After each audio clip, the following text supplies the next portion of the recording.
She'd been dismissed as equipment failure for 3 years at Blackwater Security Consulting, just another administrative assistant who couldn't handle field assignments, couldn't meet physical standards, couldn't cut it in the real world of private military contracting, until the morning when hostile forces breached their compound in Somalia, and she single-handedly eliminated an 8-man assault team using techniques that didn't exist in any military manual.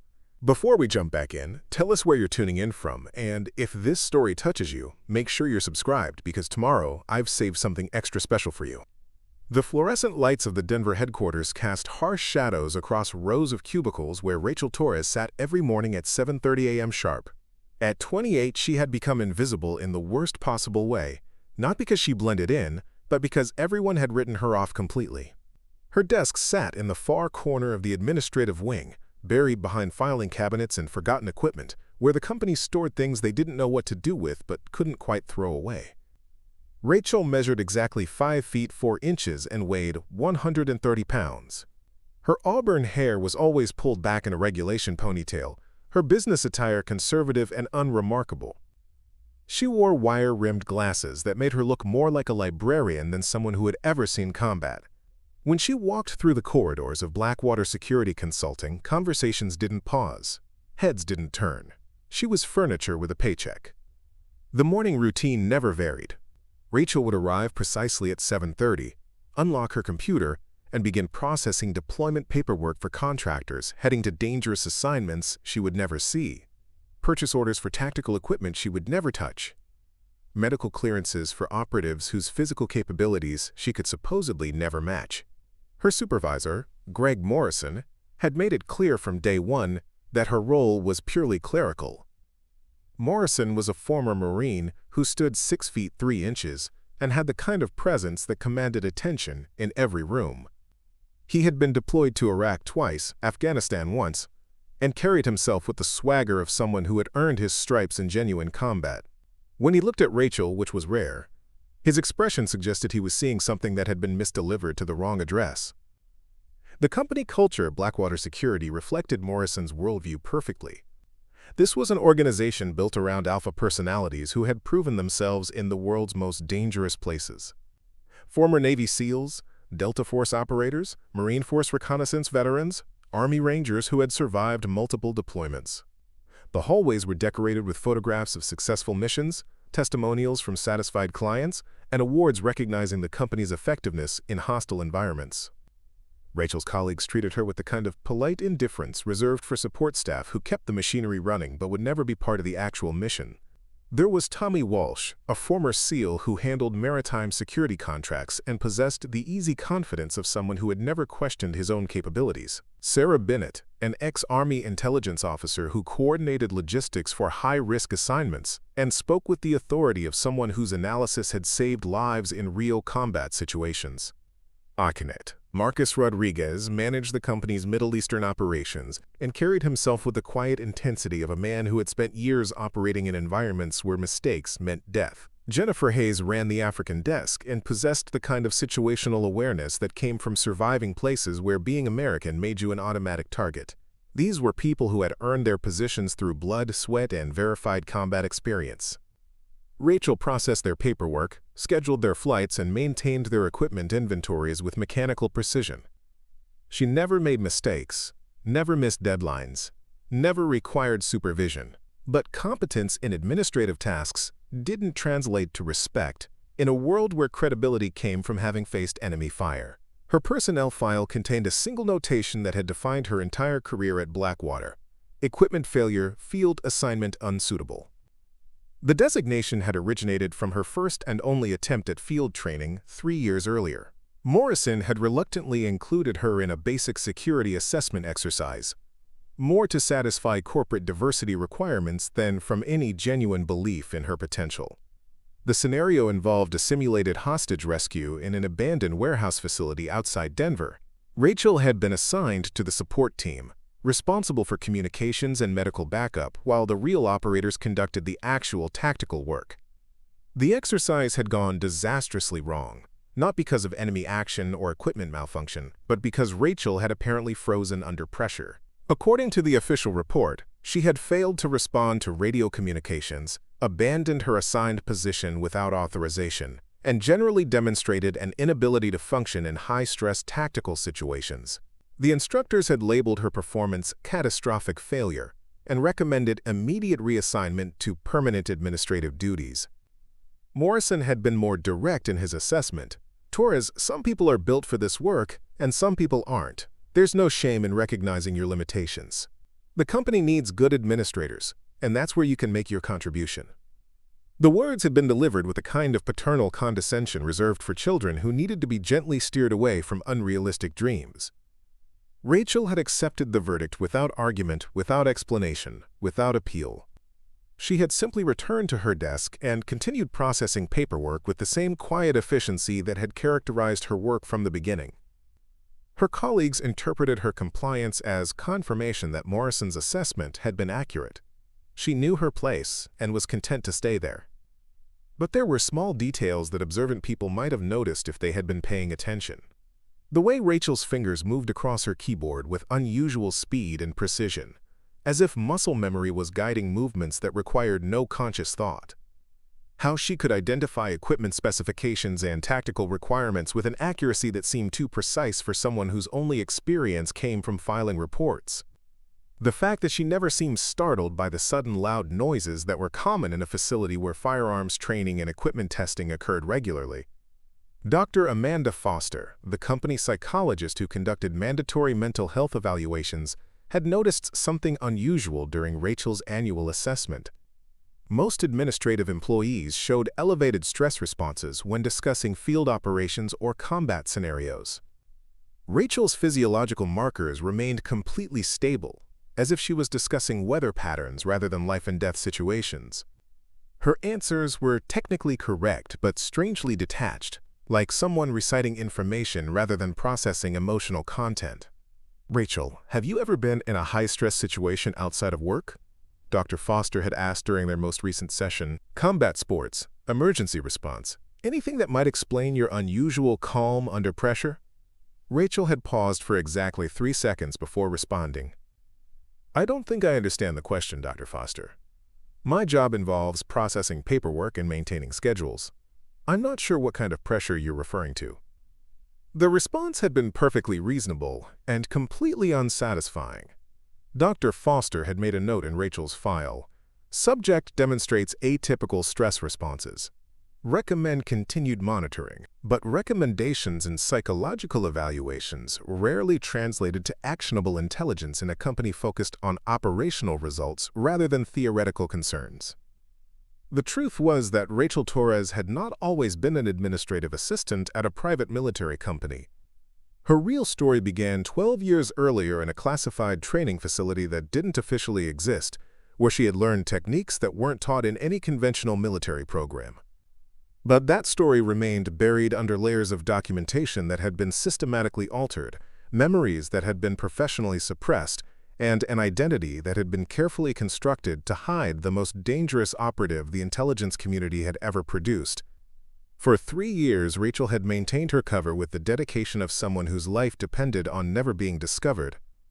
Every morning, she processed paperwork for operations she could have planned and executed better than the people being deployed.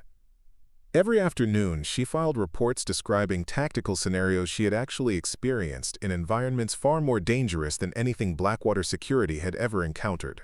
Every evening, she returned to her modest apartment and practiced the art of being ordinary with the same intensity she had once applied to mastering the art of killing. The morning that would change everything started exactly like every other morning for the previous 3 years. Rachel arrived at 7:30, unlocked her computer, and began processing deployment orders for a routine security contract in Somalia. The assignment involved protecting a diplomatic convoy traveling from Mogadishu to a refugee camp 200 miles inland. Standard procedure for the kind of work that had made Blackwater Security's reputation and provided steady revenue for the company's operations. But buried in the intelligence briefings that Rachel processed with her usual mechanical efficiency was information that would have sent alarm signals through anyone with genuine field experience. Hostile activity in the region had increased dramatically over the previous 2 weeks. Communication intercepts suggested coordinated planning by opposition forces. Satellite imagery showed unusual movement patterns that indicated preparation for a major operation. Rachel recognized the signs because she had seen them before, in places where missing such indicators meant that entire teams disappeared without explanation. As she prepared the deployment paperwork, she understood that Blackwater Security was about to send their people into a carefully planned ambush. And for the first time in 3 years, the woman who had been labeled equipment failure would be forced to choose between maintaining her cover and preventing a massacre. The intelligence briefing for the Somalia operation contained details that would have been routine for most administrative processors, but Rachel's trained eye caught anomalies that painted a disturbing picture. 3 separate terrorist cells had converged on the convoy route over the past 10 days. Weapons shipments had been intercepted heading toward the same region. Most telling of all, communication chatter had dropped to 0 in the operational area, a classic indicator that hostile forces had switched to predetermined signals to avoid electronic surveillance. Rachel stared at her computer screen, watching the cursor blink against classified text that described a textbook setup for annihilation. The Blackwater team being deployed consisted of 6 contractors led by Marcus Rodriguez, all solid operators with verified combat experience. But even the best soldiers couldn't survive walking into a coordinated ambush without advance warning. And according to the deployment schedule she was processing, they would be on the ground in Somalia within 72 hours. Tommy Walsh appeared at her cubicle carrying an equipment requisition form, his massive frame casting a shadow across her desk. As usual, he barely acknowledged her presence, treating her like a piece of office machinery that happened to process paperwork. Torres, I need these items expedited for the Somalia deployment. Rodriguez wants everything shipped to Djibouti by tomorrow. Rachel scanned the requisition list with practiced efficiency, but her analysis went far deeper than inventory management. Standard body armor, communications equipment, medical supplies, ammunition loads, everything a professional team would need for routine convoy security. But nothing that would help them survive the sophisticated trap they were walking into. No counter-surveillance equipment. No electronic warfare capabilities. No heavy weapons for extended engagement. Walsh, the intelligence briefing mentions increased hostile activity in the operational area, Rachel said carefully, her voice maintaining the same neutral tone she used for all administrative inquiries. Should we consider additional equipment modifications for this deployment? Preparing and narrating this story took us a lot of time, so if you are enjoying it, subscribe to our channel, it means a lot to us. Now back to the story. Tommy glanced at her with the kind of expression reserved for pets that had unexpectedly learned to speak. Torres, intelligence analysis isn't part of your job description. Just process the paperwork and let the professionals handle tactical planning. He paused, as if remembering he was supposed to maintain some level of workplace courtesy. The team knows what they're doing. Rodriguez has run dozens of operations like this. Rachel nodded and continued processing the requisition, but her mind was calculating casualty probabilities based on intelligence indicators that Tommy apparently hadn't bothered to read thoroughly. Rodriguez was indeed a capable operator, but his experience was primarily in urban combat environments. The Somalia operation would take place in rural terrain that favored defenders who knew the landscape and had time to prepare. Against those odds, even exceptional soldiers became statistics. Jennifer Hayes stopped by Rachel's desk an hour later, carrying deployment schedules that needed final coordination with transport logistics. Hayes had always been more observant than her colleagues, perhaps because intelligence work required attention to details that combat soldiers could ignore. She set the documents down and studied Rachel with unusual focus. Torres, you've been here 3 years and I've never seen you make a single mistake, Hayes said, her tone suggesting genuine curiosity rather than casual conversation. Most administrative staff struggle with the complexity of operational planning, but you process everything like you understand exactly what it means. Rachel kept her expression neutral while internally calculating how to respond without revealing too much. Hayes was intelligent enough to recognize inconsistencies, but hopefully not experienced enough to identify their true significance. I've had time to learn the terminology and procedures. Experience makes most tasks routine. Experience with what, exactly? Hayes pressed, settling into the chair beside Rachel's desk. Your personnel file shows you worked at an insurance company before joining Blackwater. Not exactly preparation for military logistics. The question hung in the air while Rachel considered her options. She could deflect with generic responses about adapting to new environments, or she could provide enough truth to satisfy Hayes's curiosity without revealing anything substantial. The key was finding the balance between suspicious evasion and dangerous honesty. "I've always been detail-oriented," Rachel said finally. Insurance work involved analyzing risk factors and predicting outcomes based on available data. Military operations follow similar patterns of preparation and probability assessment. Hayes nodded slowly, but her expression suggested she wasn't entirely convinced. "That's an interesting perspective. Most people see insurance work and military operations as completely different worlds." "The fundamentals are the same," Rachel replied. "Identify threats, assess vulnerabilities, calculate acceptable risk levels, implement protective measures. The stakes are different, but the analytical process remains consistent." The conversation was interrupted by Dr. Foster, who appeared with a coffee cup and the kind of deliberately casual manner that suggested she had been listening from nearby.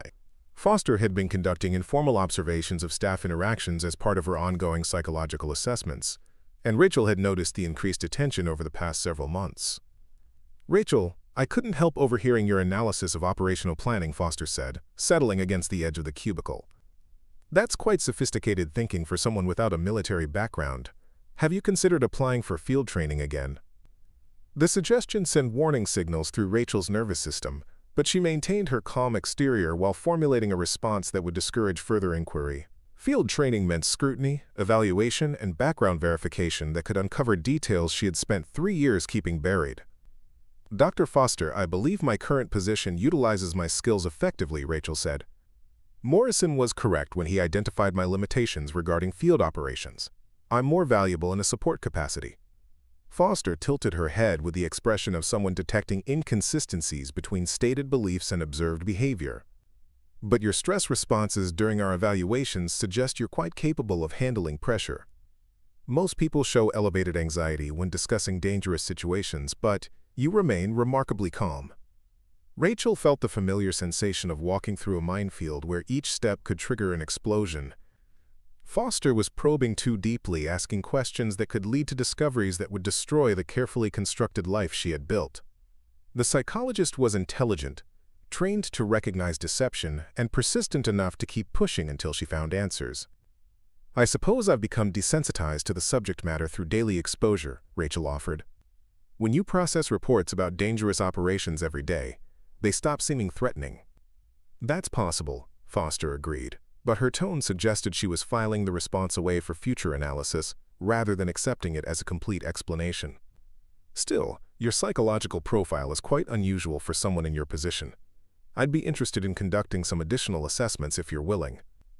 The request was framed as optional, but Rachel understood that refusing would create more suspicion than agreeing. She nodded with the appropriate level of cooperative compliance while mentally preparing for increased scrutiny that would require even more careful management of her cover identity. Sarah Bennett joined the growing cluster around Rachel's desk, carrying a tablet loaded with deployment timelines that needed cross-referencing with equipment schedules. Bennett had the kind of systematic mind that made her excellent at logistics coordination but also potentially dangerous for someone trying to maintain operational security. "Torres, I've been reviewing the Somalia operation parameters, and something seems off about the timeline," Bennett said, pulling up data on her tablet. "The convoy route takes them through areas that intelligence reports describe as high risk, but the schedule doesn't allow for additional security measures." Rachel found herself in the impossible position of knowing exactly what was wrong with the operation while being unable to explain how she possessed such knowledge. Bennett was identifying the same indicators that had set off Rachel's internal alarms, but approaching them from the perspective of someone who understood logistics without necessarily grasping the tactical implications.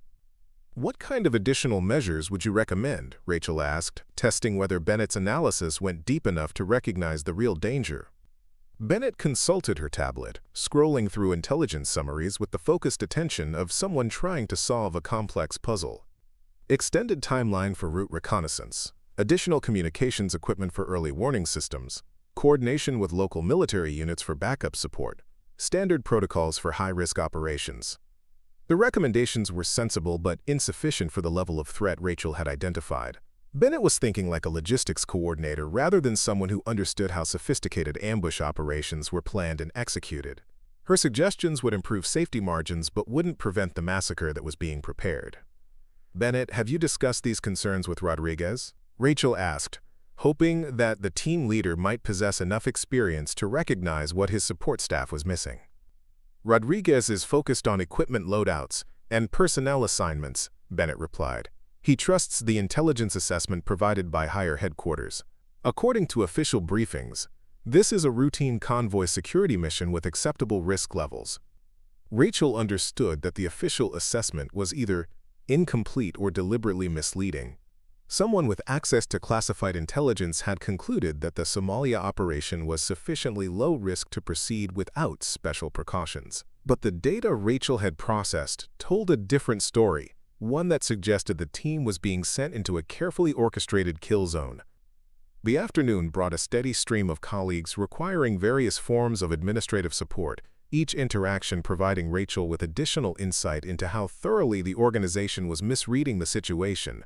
Equipment requests focused on standard loadouts rather than specialized gear for extended combat.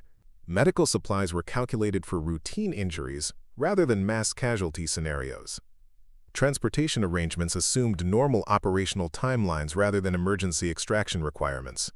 As closing time approached, Rachel sat alone at her desk, processing the final deployment authorizations that would send 6 capable soldiers into what she increasingly believed was a death trap. Her computer screen displayed routing orders, equipment manifests, and communication protocols that painted a picture of professional competence applied to fatally flawed intelligence analysis.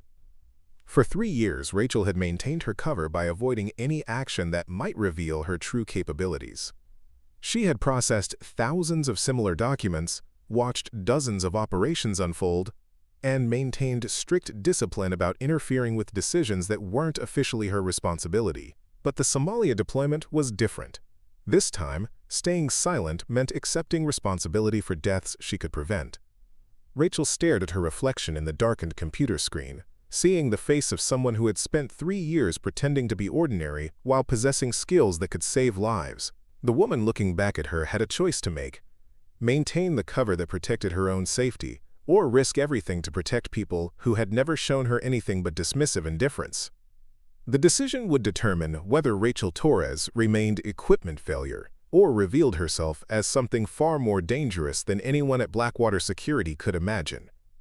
Rachel Torres had not always been an administrative assistant processing deployment orders for other people's wars. 12 years earlier, she had been recruited from MIT's advanced mathematics program by an organization that didn't advertise its existence or acknowledge its operations. The invitation had come through Dr. Elizabeth Carter, her differential equations professor, who had noticed Rachel's unusual ability to identify patterns in seemingly random datasets.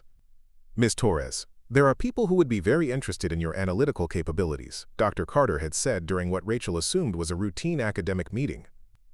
"People who work on problems that can't be solved through conventional approaches." The recruitment process had taken 6 months and involved psychological evaluations, physical assessments, and cognitive testing that pushed her abilities to their absolute limits. Rachel learned that she was being considered for something called the Strategic Analysis and Direct Action Program, a classified initiative that combined advanced mathematical modeling with specialized combat training to create operatives capable of solving problems that traditional military and intelligence organizations couldn't handle. SUDAP operated from a facility in Virginia that wasn't marked on any official maps. The program recruited individuals with exceptional analytical abilities and transformed them into weapons capable of independent operation in environments where backup wasn't available, and failure meant more than personal death. Rachel spent 4 years learning techniques that bridged the gap between theoretical analysis and practical application of lethal force. Her instructors included former Delta Force operators who taught close-quarters combat, CIA analysts who specialized in pattern recognition under extreme stress, and academic mathematicians who had developed algorithms for predicting human behavior in crisis situations. Rachel excelled at everything, but her true talent emerged in scenarios that required real-time analysis of complex tactical situations while under direct fire. Torres has an unusual ability to maintain cognitive function during extreme stress, her evaluation report stated. She can process multiple variables, calculate probability outcomes, and execute precise physical responses simultaneously. This combination of analytical thinking and tactical capability makes her exceptionally valuable for operations requiring independent judgment. Rachel's first operational deployment had been to Kosovo, where ethnic cleansing operations were being conducted by paramilitary groups that conventional forces couldn't locate or engage effectively. Her mission involved infiltrating the command structure, analyzing their operational patterns, and eliminating key leadership through methods that would appear accidental. She had completed the assignment in 3 weeks, neutralizing 17 targets while maintaining her cover as a humanitarian aid worker. Subsequent operations took her to places that didn't exist on public maps, working against organizations that governments couldn't officially acknowledge. Rachel developed expertise in deep cover infiltration, spending months or years establishing identities that allowed her to access targets that traditional operatives couldn't reach. Her mathematical background proved invaluable for understanding complex networks of communication, financing, and operational planning. The mission that ended her SADAP career had taken place in Syria, where she had been tasked with disrupting a weapons trafficking network that was supplying advanced explosives to terrorist organizations throughout the Middle East. Rachel had spent 8 months establishing herself as a financial analyst working for a legitimate trading company that was being used as a front for money laundering operations. The network was more sophisticated than initial intelligence had suggested. Instead of a simple trafficking operation, Rachel discovered an international conspiracy involving government officials, military contractors, and terrorist organizations working together to destabilize the entire region. Her investigation revealed that American officials were among the conspirators, using the chaos to justify increased military spending while profiting from arms sales to all sides of various conflicts. Rachel had compiled evidence that would have exposed the entire network and resulted in prosecutions that reached the highest levels of government. But when she transmitted her findings to SADAP headquarters, the response had been immediate and brutal. Instead of commendation for uncovering a massive conspiracy, Rachel received termination orders that included permanent elimination to prevent exposure of classified information. The extraction team that came for her in Damascus included 3 SADAP operatives she had trained alongside. They weren't coming to bring her home safely. They were coming to ensure that her discoveries died with her. Rachel had been forced to eliminate her former colleagues and disappear completely, using skills they had taught her to escape an organization that had decided she knew too much to be allowed to survive. For 2 years, Rachel had lived off the grid, moving between countries that didn't maintain detailed immigration records, surviving on cash reserves she had accumulated during her operational career. She used her mathematical abilities to identify patterns in government surveillance systems, staying one step ahead of hunters who were using the same techniques she had been taught. The psychological stress of constant vigilance while grieving for the life she had lost nearly destroyed her mental stability. The decision to surface in Denver with a manufactured identity had been a calculated risk. Rachel needed the stability of legitimate employment to maintain her sanity, but she also needed to disappear completely from the world where her real skills would be recognized. Blackwater Security represented perfect camouflage, an organization filled with former military personnel who would never suspect that their most unremarkable employee was actually their most dangerous. The irony of her situation was not lost on Rachel. She had become equipment failure at a company that specialized in exactly the kind of work she had once performed at the highest possible level. Every day she processed paperwork for operations that were less complex than missions she had planned and executed independently. Every report she filed described tactical scenarios that were routine compared to environments where she had operated successfully. But maintaining her cover required absolute discipline about revealing any hint of her true capabilities. Rachel had spent 3 years developing the personality of someone who was competent at administrative tasks, but completely unsuited for operational work.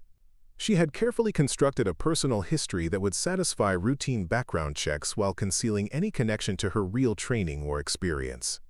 The Somalia deployment represented a crisis that tested her commitment to maintaining that cover. Rachel's analysis of the intelligence data had revealed indicators that painted an unmistakable picture of coordinated enemy action. 3 separate terrorist cells converging on a single location, communications blackout in the operational area, weapons shipments intercepted on routes leading toward the convoy path. Classic preparation for an annihilation ambush. Rachel understood the tactical situation better than anyone else at Blackwater Security because she had planned similar operations during her SADAP career. She knew how sophisticated ambush operations were coordinated, how intelligence was gathered and analyzed by opposition forces, and how professional soldiers could be lured into kill zones by manipulating their assumptions about routine security missions. The team being deployed to Somalia consisted of 6 contractors led by Marcus Rodriguez, all capable operators with verified combat experience. But even exceptional soldiers became casualties when they were sent into situations based on fundamentally flawed intelligence analysis. Rodriguez and his team were walking into a carefully orchestrated trap, and the people responsible for their safety had either missed the warning signs or chosen to ignore them. Rachel found herself facing an impossible choice. Staying silent meant accepting responsibility for deaths she could prevent, but revealing her analysis would raise questions about how an administrative assistant possessed such sophisticated understanding of tactical intelligence. Any attempt to influence the deployment decision would invite scrutiny that could uncover details about her real background and training. The morning of the final deployment briefing, Rachel arrived at the office to find unusual activity throughout the building. Rodriguez and his team were conducting equipment checks, reviewing maps, and finalizing communication protocols. The atmosphere carried the focused intensity that preceded dangerous operations, but also the confidence of professionals who believed they understood the risks they were accepting. Rachel watched through her cubicle window as Rodriguez briefed his team on the convoy route, pointing to locations on satellite photographs that her analysis had identified as optimal ambush positions. The team leaders nodded with the assurance of soldiers who had survived multiple deployments by trusting their training and following established procedures. None of them showed any indication that they suspected they were being sent into a death trap. Tommy Walsh stopped by Rachel's desk to collect final equipment authorizations, his manner reflecting the casual confidence of someone who viewed the Somalia mission as a routine assignment. "Torres, make sure the medical supplies get priority shipping. Rodriguez wants everything in Djibouti before we wheel up tomorrow morning." Rachel signed the authorization forms while calculating how many casualties the medical supplies would be insufficient to treat. The team was carrying standard medical equipment designed for treating routine injuries during convoy operations. They had no preparation for mass casualty scenarios involving coordinated attacks by multiple enemy units using advanced weapons systems. Walsh, the intelligence briefing, mentioned sophisticated opposition capabilities in the operational area, Rachel said carefully. "Should we consider additional medical equipment for extended engagement scenarios?" Walsh glanced at her with the same dismissive expression he used for all administrative suggestions. "Torres, we're running convoy security, not invading a country. The medical loadout is appropriate for the mission profile." He paused, apparently remembering that workplace courtesy required some level of explanation. "Rodriguez knows what he's doing. The team has handled dozens of similar operations." Rachel nodded and continued processing paperwork, but her mind was calculating the probability that Rodriguez's experience with similar operations would be relevant to the sophisticated trap that was being prepared in Somalia. The opposition had spent weeks positioning assets, coordinating timing, and preparing for exactly the kind of routine convoy security mission that Blackwater was about to execute. As the deployment timeline compressed toward final execution, Rachel felt the psychological pressure of possessing information that could save lives while being unable to act on that knowledge without destroying the cover that protected her own survival. She had spent 3 years building a life where the most dangerous decision she faced was whether to risk revealing competence that exceeded her supposed limitations. The Somalia operation was forcing Rachel to confront the fundamental contradiction of her existence at Blackwater Security. She had the knowledge and skills to prevent a massacre, but using those capabilities would expose her as something far more dangerous than anyone suspected. The woman who had been labeled, quote, "equipment failure," was about to discover whether she could maintain her cover while watching good soldiers die, or whether she would risk everything to become the operator she had never stopped being. The crisis began at 3:47 a.m. Denver time, when Rachel's secure communication device, a piece of equipment she had thought was permanently disabled, activated with an emergency signal that meant only one thing: SADAP had found her. The device had been hidden in her apartment for 3 years, a relic from her operational career that she couldn't bring herself to destroy completely. Now it was broadcasting coordinates and a message that sent ice through her veins. Blackwater Security compromised. Somalia operation targeted elimination. Torres required immediate extraction. Confirm receipt.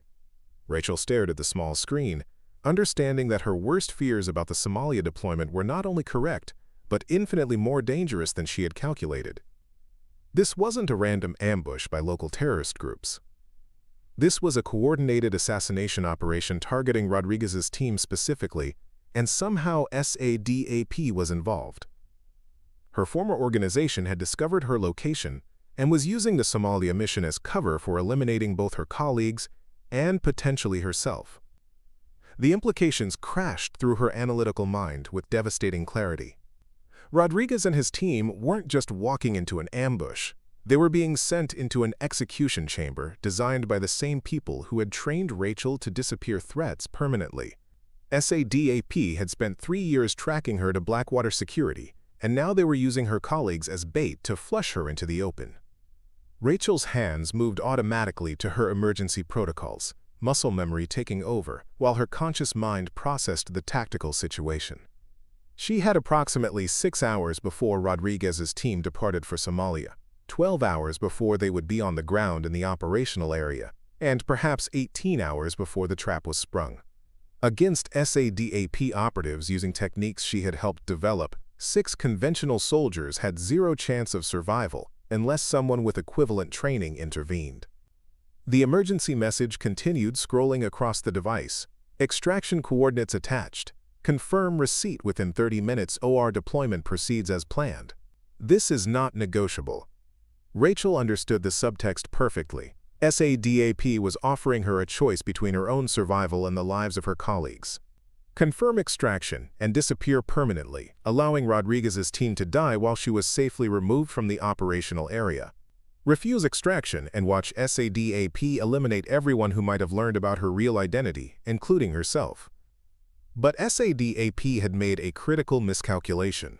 They assumed that 3 years of administrative work had softened her operational capabilities, and that she would choose self-preservation over protecting people who had treated her as expendable equipment. They didn't understand that Rachel had spent those 3 years not just hiding from her past, but preparing for the moment when it would inevitably catch up with her. Rachel moved through her apartment with systematic precision, retrieving equipment she had hoped never to use again. A custom pistol designed for close-quarters combat, assembled from components that couldn't be traced through conventional channels. Body armor that appeared to be standard protective gear but incorporated advanced materials that could stop rifle rounds. Communication equipment that could interface with both commercial and military frequencies.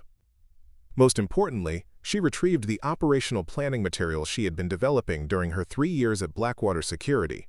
Rachel had used her administrative access to create detailed profiles of every employee, comprehensive maps of company facilities, and tactical assessments of security vulnerabilities. Not because she was planning to attack her colleagues, but because operational security had become as automatic as breathing. The drive to Blackwater Security headquarters took 12 minutes through empty Denver streets, time Rachel used to finalize the plan that had been forming since she first identified the Somalia threat indicators. She couldn't prevent the deployment through administrative channels without revealing her analytical capabilities, but she could ensure that Rodriguez's team had the support they would need to survive what was waiting for them. The company building was secured by standard commercial systems that presented no obstacle to someone with Rachel's training. She bypassed the alarm system, disabled security cameras, and accessed the central computer network using credentials she had been collecting through routine administrative work. Within minutes, she was downloading complete files on the Somalia operation, including classified intelligence summaries that painted a far more dangerous picture than anyone had shared with the deployment team. The intelligence files confirmed Rachel's worst suspicions while revealing additional threats she hadn't anticipated. The terrorist cells converging on the convoy route were being coordinated by SADAP operatives who had been planning this operation for months. The mission wasn't random criminal activity or even routine terrorism. It was a sophisticated elimination protocol designed to remove Rachel's colleagues while maintaining complete deniability. Rachel began implementing countermeasures that would give Rodriguez's team a fighting chance without revealing her involvement. She modified equipment requisitions to include specialized gear that would be essential for surviving coordinated attacks, communication equipment capable of encrypted transmission beyond standard military frequencies, medical supplies designed for treating combat casualties rather than routine injuries, ammunition loads appropriate for extended engagement rather than routine convoy security. The modifications were subtle enough to avoid immediate detection but comprehensive enough to provide significant tactical advantages. Rachel used her administrative access to expedite shipping, ensuring that the enhanced equipment would reach Djibouti before Rodriguez's team arrived. She also planted intelligence updates in the team's briefing materials, highlighting threat indicators that had been buried in classified annexes. But equipment and intelligence would only provide marginal advantages against SADAP operatives using home field advantage and superior positioning. Rachel understood that ensuring her colleagues' survival would require direct intervention that would permanently compromise her cover and expose her to the same elimination protocols that had forced her underground 3 years earlier. The decision crystallized as Rachel sat in the darkened office building, surrounded by the administrative infrastructure of a life she had built on careful deception. She could complete her sabotage efforts, disappear back to her apartment, and hope that Rodriguez's team would be skilled enough to survive with the advantages she had provided. Or she could abandon 3 years of careful cover construction and reveal herself as the operator she had never stopped being. At 5:30 a.m., Rachel began implementing the operational plan that would either save her colleagues or get them all killed. She accessed Blackwater's deployment scheduling system and added herself to the Somalia mission roster as emergency support personnel, using administrative privileges to bypass the approval protocols that would normally prevent such assignments. The modification would be discovered eventually, but not until after the team had departed. Rachel returned to her apartment and began preparing for deployment to an operational environment where her survival would depend entirely on skills she had spent 3 years keeping hidden.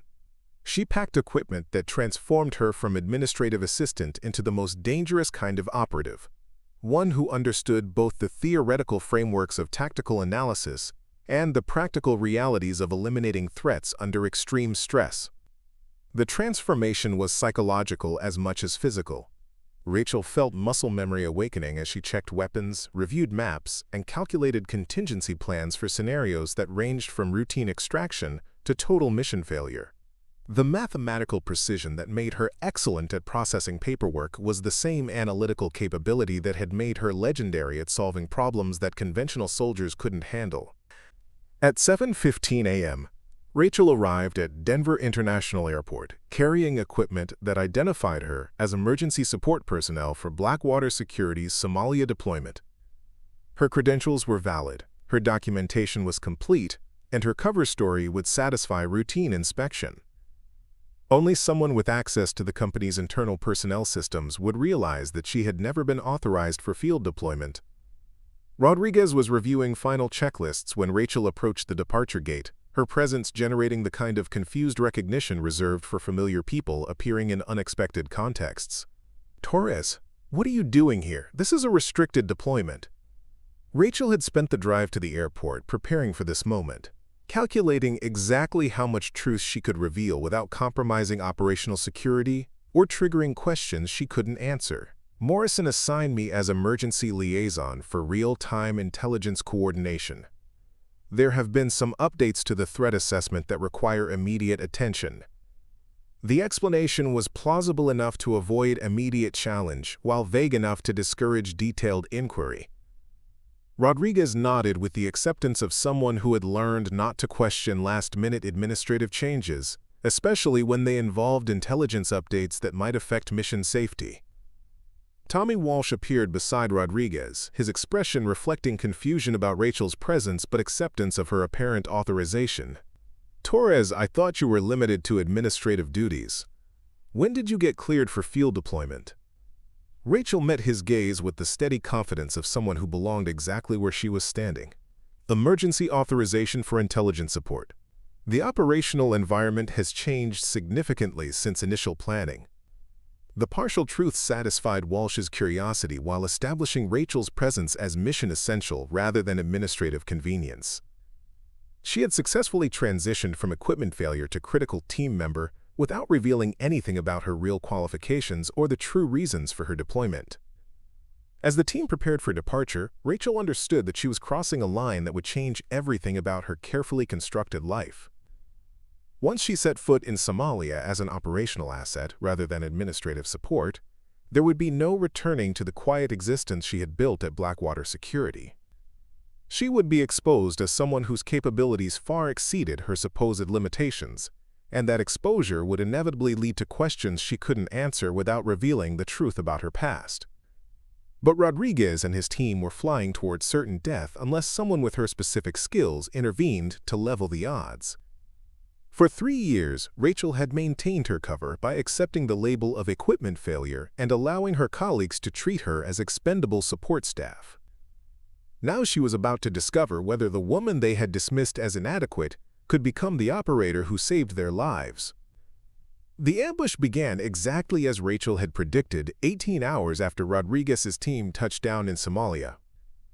3 terrorist cells opened fire simultaneously from positions that had been mathematically calculated to create overlapping fields of destruction with no escape routes. But the SADAP operatives coordinating the attack had made one critical miscalculation. They assumed their target was still the administrative assistant who had been labeled equipment failure, rather than the most dangerous graduate their program had ever produced. Rachel's countermeasures activated the moment the first shots were fired. The enhanced communication equipment she had smuggled into the deployment allowed the team to coordinate defensive positions despite enemy jamming. The specialized medical supplies she had requisitioned saved Tommy Walsh's life when shrapnel from the initial barrage opened his femoral artery. Most importantly, the tactical intelligence she had embedded in their briefing materials had prepared Rodriguez for exactly the kind of coordinated assault that was designed to eliminate his entire team. "Torres, how did you know they would hit us from these positions?" Rodriguez shouted over automatic weapons fire as he maneuvered toward cover that Rachel had identified during her pre-mission analysis. Rachel was operating on pure instinct now, muscle memory from 8 years of SADAP training taking control while her conscious mind calculated threat vectors and response protocols. She eliminated the first SADAP operative with a precision shot from 300 meters, using mathematics to compensate for wind conditions and target movement patterns that conventional soldiers couldn't process under combat stress. "Because I planned operations like this for 8 years, Rachel replied, her voice carrying the calm authority of someone who had survived situations far more dangerous than the current engagement. SADAP trained me to eliminate teams exactly like ours." The revelation hung in the air for exactly 3 seconds before enemy fire forced Rodriguez to focus on immediate survival rather than processing the implications of what his administrative assistant had just revealed. Rachel continued eliminating threats with systematic precision, each shot calculated to maximize tactical advantage, while conserving ammunition for the extended engagement she knew was coming. Jennifer Hayes had taken shrapnel in her shoulder but remained functional, using her intelligence background to coordinate defensive positions that Rachel was establishing through tactical signals that didn't exist in conventional military doctrine. "Torres, those aren't standard combat techniques. Where did you learn to fight like that?" Rachel paused behind cover to reload while scanning for the next threat, her analysis identifying 3 remaining SADAP operatives who were repositioning for a final assault. Strategic Analysis and Direct Action Program. "I was recruited from MIT 12 years ago to solve problems that conventional forces couldn't handle." Marcus Rodriguez finally understood why his most unremarkable employee had insisted on joining a deployment that should have been routine convoy security. "You knew this was a trap. That's why you came with us." SADAP found my location and decided to eliminate everyone who might have discovered my real identity, Rachel explained while calculating angles for the counter-assault that would end the engagement. "You were being used as bait to flesh me into the open." Tommy Walsh, despite his injuries, was functional enough to provide covering fire while Rachel moved to flanking positions that shouldn't have been accessible to someone without advanced tactical training. "Torres, you've been pretending to be an equipment failure for 3 years while you're actually some kind of super soldier?" Rachel eliminated the remaining SADAP operatives with a coordinated assault that utilized terrain features, timing, and precision marksmanship in ways that demonstrated training far beyond anything conventional military programs provided. The engagement ended as suddenly as it had begun, leaving Rodriguez's team alive but fundamentally changed by discovering that their most dismissed colleague was actually their most capable protector. "Honda Bryas Tia, Sarah Bennett to all stations," came the voice over their enhanced communications. "I'm monitoring multiple hostiles converging on your position. Whatever Torres did just triggered every terrorist cell in a 50-mile radius." Rachel understood that eliminating the SADAP operatives had exposed her location to every hostile force in the region, but also that her team now had advantages they hadn't possessed when the mission began. Rodriguez, we need immediate extraction, but conventional channels are compromised. SADAP will intercept any distress signals and eliminate the rescue team. Then, how do we get out of here? Hayes asked, applying field dressings to wounds that should have been fatal without the medical supplies Rachel had requisitioned. Rachel activated communication equipment that accessed frequencies reserved for the highest levels of classified operations, channels that SADAP monitoring couldn't intercept because they required authentication codes that officially didn't exist. This is Raven 7 requesting emergency extraction for compromised assets. 6 personnel required immediate evacuation from hostile territory. The response came within seconds from a voice that carried the authority of someone accustomed to coordinating operations that never appeared in official records. Raven 7, your authentication codes have been inactive for 3 years. Explain your current operational status. My cover was blown during a defensive engagement against SADAP elimination protocol, Rachel transmitted while monitoring approaching hostile forces. Team survival requires immediate extraction before enemy reinforcements arrive. Rodriguez watched Rachel coordinate extraction procedures that involved resources and capabilities he hadn't known existed, understanding that his administrative assistant possessed access to operational networks that were far above Blackwater Security's clearance level. Torres, exactly what kind of program did you work for? The kind that doesn't officially exist and doesn't acknowledge its graduates, Rachel replied as the distinctive sound of military helicopters approached from the north. SADAP creates operatives who can function independently in situations where conventional support isn't available and political deniability is essential. The extraction team that arrived consisted of operators whose equipment and tactics identified them as belonging to organizations that didn't appear on any government organizational charts. They treated Rachel with the deference reserved for personnel whose operational records contained achievements that couldn't be discussed in unclassified environments. Ma'am, we have instructions to provide complete support for your team's extraction and subsequent security requirements. The team leader reported to Rachel rather than Rodriguez, clearly understanding that she was the senior operative despite her official position as administrative support. During the flight back to their base in Djibouti, Rachel's colleagues processed the reality that the woman they had dismissed as equipment failure had just saved their lives using skills that none of them possessed. The transformation from quiet administrative assistant to elite operative had been so complete that they were having difficulty reconciling the two identities. Torres, I've worked with special operations teams from every branch of the military, Rodriguez said finally. I've never seen anyone move like you did during that engagement. Your tactical awareness and precision were beyond anything conventional training produces. Rachel looked out at the African landscape passing below, understanding that her 3 years of carefully constructed cover were permanently ended. SADAP doesn't train conventional soldiers. They create mathematical analysts who can apply theoretical frameworks to practical elimination of threats. It's a completely different approach to operational problem solving. Dr. Foster's psychological assessments suddenly made perfect sense to Hayes, who had been present for some of Rachel's evaluations. That's why you never showed stress responses during our discussions about dangerous operations. You weren't being affected by hypothetical scenarios. You were remembering actual experiences. 8 years of operations in environments where conventional forces couldn't function effectively, Rachel confirmed. Kosovo, Syria, Afghanistan, Somalia, and places that don't appear on public maps. I was terminated when I discovered evidence of American officials profiting from arms trafficking to terrorist organizations. Tommy Walsh, despite his pain medication, was alert enough to understand the implications of what Rachel had revealed. So you've been hiding at Blackwater for 3 years because your own government tried to kill you?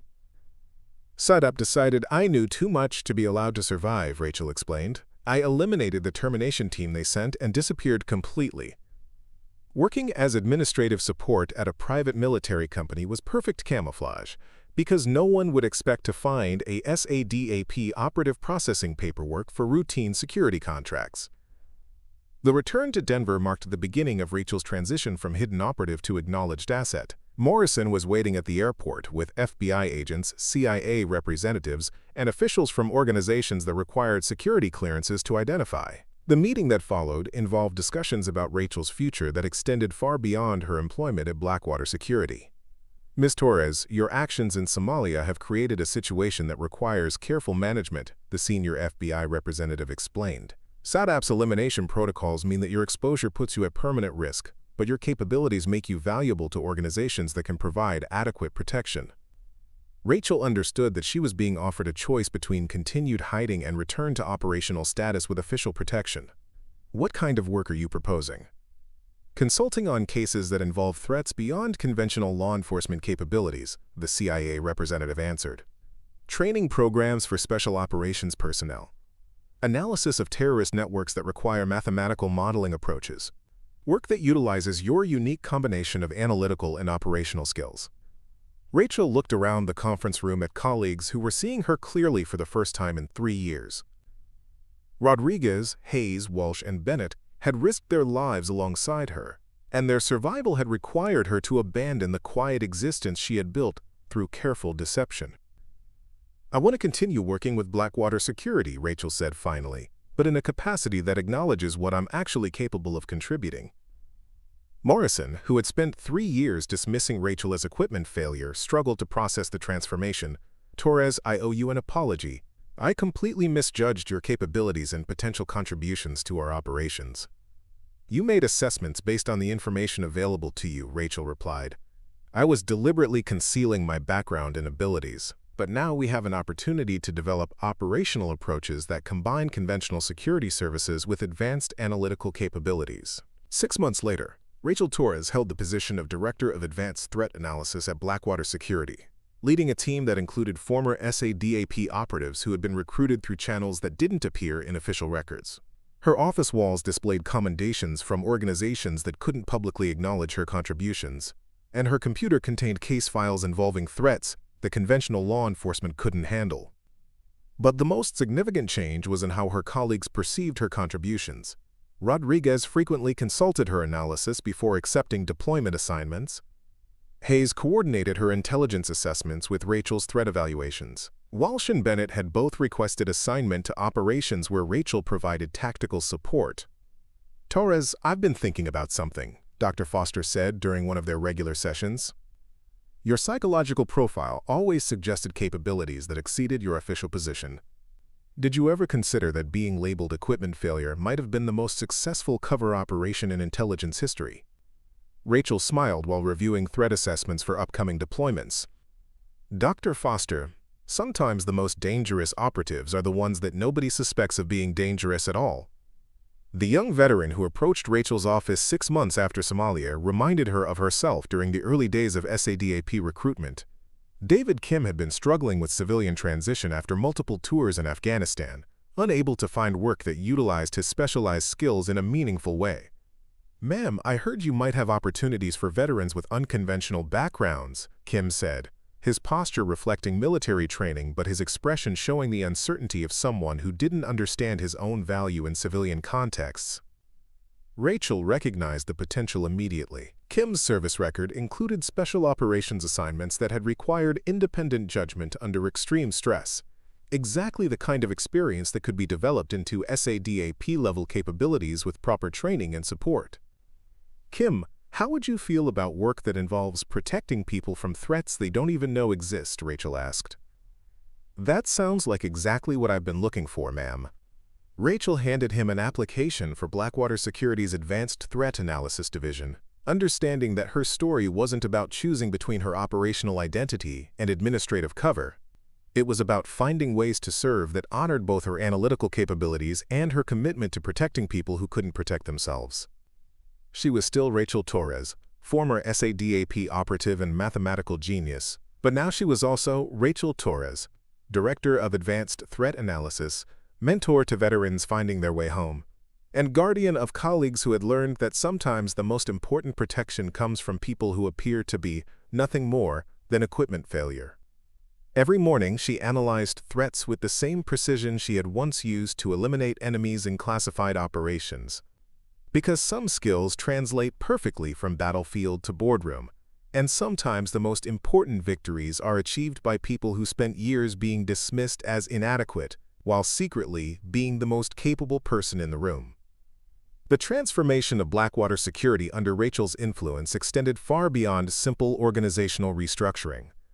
Within 18 months of her appointment as Director of Advanced Threat Analysis, the company had evolved from a conventional private military contractor into something approaching a hybrid intelligence operations organization. Rachel's mathematical background allowed her to identify patterns in global threat development that traditional security analysis missed completely. Her first major success involved preventing a coordinated terrorist attack against American diplomatic facilities across 3 continents. The threat had been developing for 8 months through seemingly unrelated criminal activities that conventional intelligence agencies treated as separate incidents. Rachel's analysis revealed the mathematical relationships between weapons purchases in Eastern Europe, personnel movements in Southeast Asia, and financial transactions in South America that indicated synchronized planning for simultaneous operations. Thus, Torres, how did you identify connections that CIA analysts with 20 years of experience completely missed? Asked Director Patricia Hawkins during a classified briefing at FBI headquarters in Washington. Rachel displayed computational models on the secure conference room screens, showing probability matrices that revealed hidden patterns in massive datasets. Conventional analysis treats each incident as an isolated event and attempts to establish causal relationships through traditional investigative methods. Mathematical modeling approaches the same data as interconnected variables in complex equations, where changing one factor influences outcomes across the entire system. The prevention of what intelligence officials later classified as potentially the most devastating terrorist operation since September 11 established Rachel's reputation throughout government circles as someone whose analytical capabilities represented a fundamental advancement in threat assessment methodology. But success also brought increased scrutiny from organizations that preferred their most effective operatives to remain invisible. Senator Michael Harrison, chairman of the Senate Intelligence Committee, requested a private meeting with Rachel 6 months after the diplomatic facilities operation.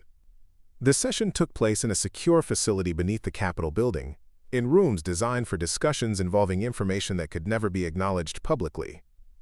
Ms. Torres, your background presents certain complications for our national security apparatus, Harrison began, consulting files that contain classifications Rachel recognized from her SADAP career. You possess capabilities that are extremely valuable, but your unauthorized termination from classified programs creates legal and operational challenges. Rachel understood that she was being evaluated for recruitment into programs that operated at levels above her previous SADAP authorization. Senator, I'm committed to using my skills in service of legitimate national security objectives. My experience with unauthorized termination protocols has actually enhanced my understanding of operational security requirements. The President's daily brief now includes threat assessments based on your analytical methods, Harrison continued. Intelligence agencies are requesting access to your mathematical modeling approaches for their own operations. But your official status remains problematic because SADAP doesn't acknowledge former operatives who survived termination protocols. The solution that emerged from discussions involving the highest levels of government created a new classification of operative that existed in the gray area between acknowledged personnel and completely deniable assets. Rachel would continue operating through Blackwater Security while receiving unofficial support from agencies that couldn't formally recognize her existence, but desperately needed her capabilities.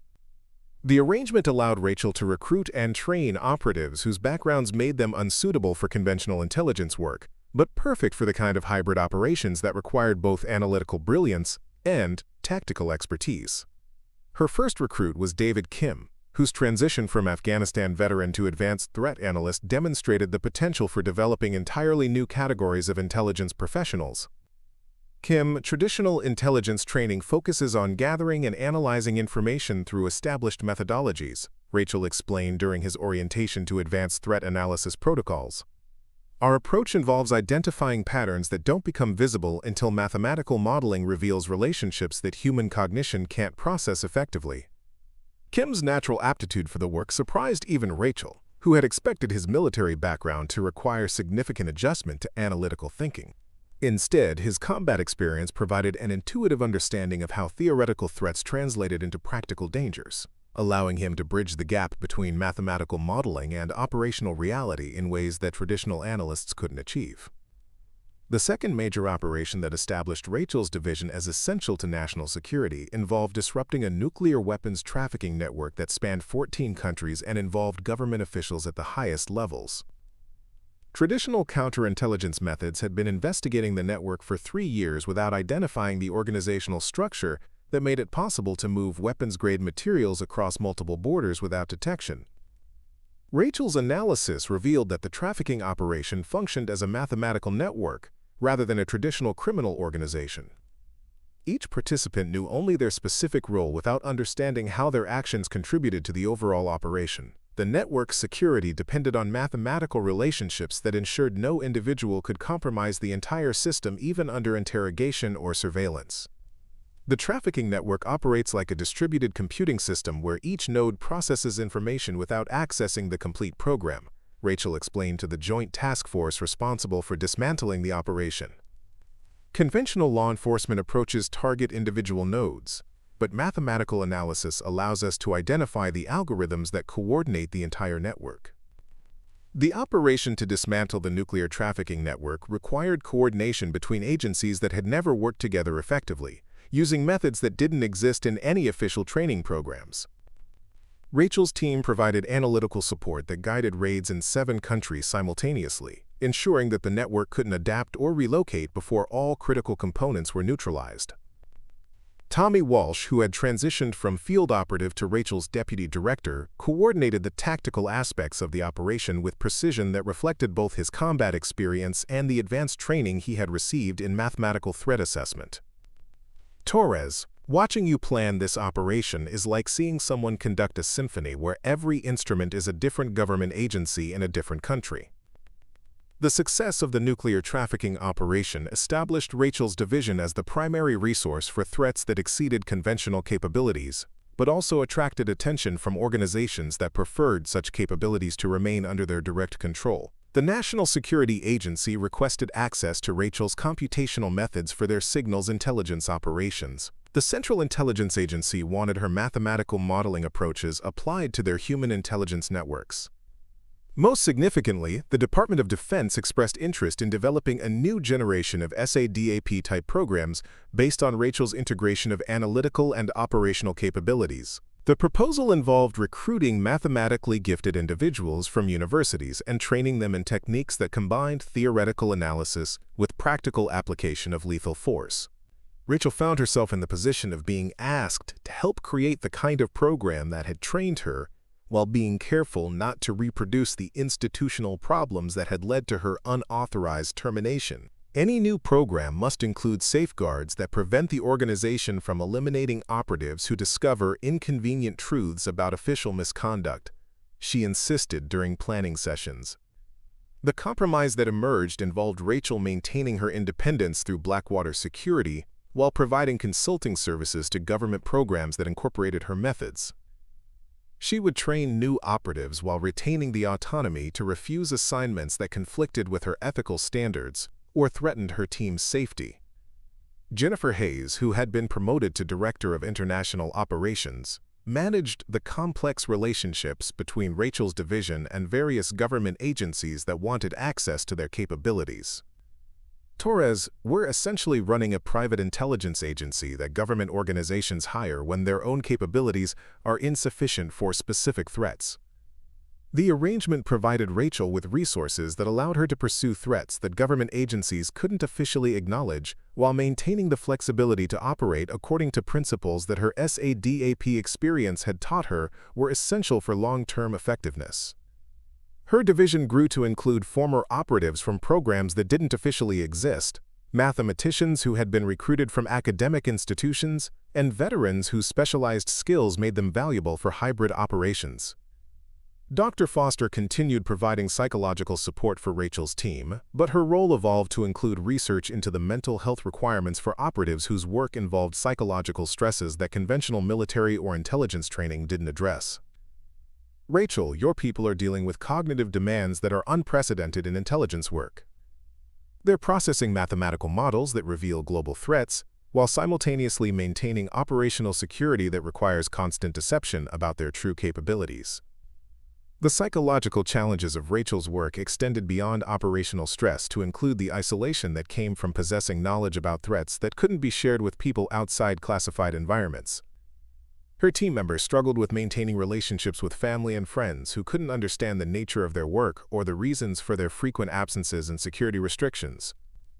Rachel addressed these challenges by creating support systems within her organization that provided the kind of community that traditional intelligence agencies often fail to offer their personnel. Her operatives worked in teams that understood the unique pressures of their assignments, lived in housing arrangements that provided both security and social connection, and participated in recreational activities that allowed them to maintain psychological health despite the demands of their classified responsibilities. The most personal challenge Rachel faced involved her relationship with Marcus Rodriguez, whose respect and affection had evolved into something approaching romantic attachment. Rodriguez understood the nature of Rachel's work and the security requirements that governed her life, but maintaining a relationship with someone whose true identity remained partially classified presented complications that neither of them had anticipated. "Rachel, I know there are aspects of your background that you can't discuss with me," Rodriguez said during one of their private conversations, "but I also know that the woman I care about has spent years protecting people who had no idea they needed protection. That's someone I want to build a life with, regardless of the complications." Rachel's response reflected the integration of her analytical and emotional capabilities that had become possible only after she stopped hiding her true nature. "Marcus, my work will always involve risks that I can't completely share with you. But for the first time in my adult life, I'm able to be honest about who I am and what I'm capable of contributing. That honesty makes a real relationship possible, in ways that weren't available when I was pretending to be someone else." The wedding took place 2 years after the Somalia operation, in a ceremony that included colleagues from Rachel's division, government officials whose names couldn't appear in public records, and family members who had been thoroughly vetted by security organizations. The event represented not just personal happiness, but also Rachel's complete transition from hidden operative to acknowledged leader whose contributions were recognized at the highest levels of national security. 5 years after being labeled equipment failure, Rachel Torres had become one of the most influential figures in American intelligence operations, leading an organization that prevented threats conventional agencies couldn't identify and trained operatives whose capabilities exceeded anything traditional programs produced. Her story demonstrated that the most dangerous people are often those who appear least threatening, and that the most important victories are sometimes achieved by individuals who spent years being dismissed as inadequate while secretly being the most capable person in the room. The legacy of Rachel's transformation extended beyond her personal success to influence how intelligence organizations approached the development of human capabilities for addressing threats that required new kinds of thinking and new forms of preparation.